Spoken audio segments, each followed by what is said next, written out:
Pilade, it's quite a coincidence. As the IEC launches elections 2019, this very important bill is adopted in the NCOP. Yes, a very, very important bill, especially with our upcoming election. And I have with me somewhere the chairperson of the committee that actually saw this through in the NCOP, Ms. Kathy Dlamini. Now, Ms. Dlamini, you guys have adopted the bill today. A little bit of a victory for you, you were saying.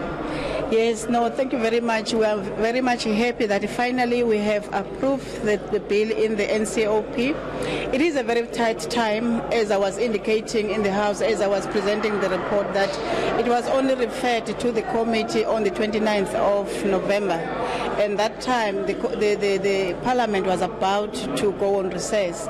But then we gave ourselves time and work even during the recess period, because as a committee we finalized the bill on the 21st of December 2018. So it is a victory for us because it has got a lot to do with the upcoming elections. We had to finalize it. Sure, ma'am. Now, there was no one who was against this bill. Even you said in your sittings, no one was raising their hand to say they want this changed or that changed. So there was sort of consensus that all the amendments made was something that you guys believed in. I was very surprised to realize that no one opposed the bill. It's not usual in Parliament, as you know, that we've got opposition parties. But we tried our best. We tried to follow all the legal legislative processes that are required to approve a bill, to finalize a bill, to try to cover all areas which people may not agree with them. I think that is why we gave everyone an opportunity to raise inputs, to make comments if they want. I think that is why we're having everyone supporting the bill. But also, you know, we're going for elections. All parties want to go for elections. It affects all of us.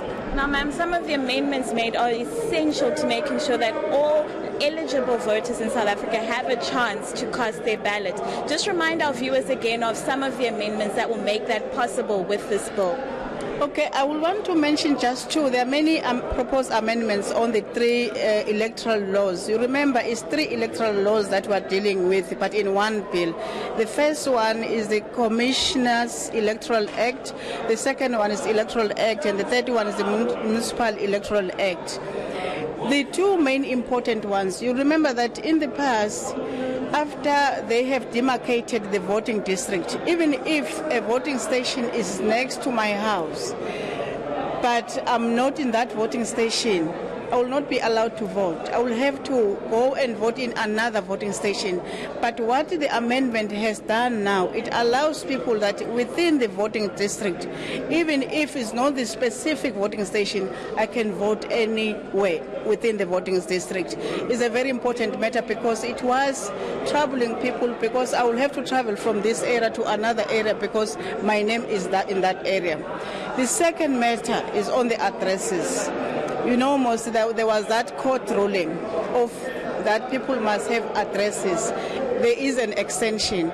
But what is this bill allowing people to do is that you can even still come to vote even if you don't have an address, but then provide an address during the voting process.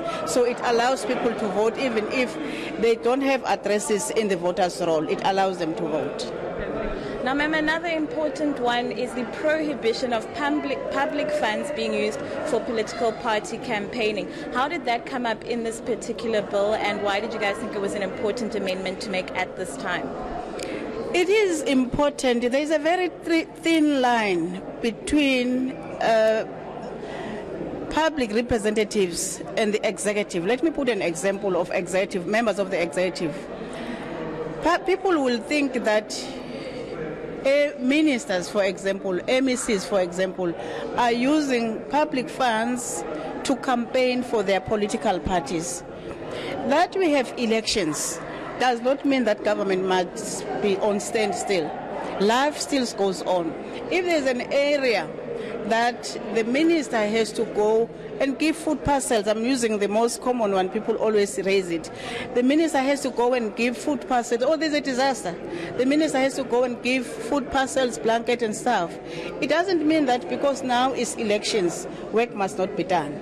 But what is the bill is that deliberately taking public funds from government, go and campaign for a political party.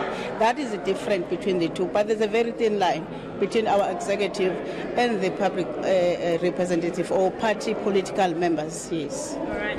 Thank you. That is Kathy Dlamini Michelle just explaining to us why these amendments were so important ahead of the upcoming elections to make sure that we do have a free and fair election. Yeah, absolutely. Well, thanks very much for that update from Parliament. Our reporter there, Pelari Situsa. Now, a North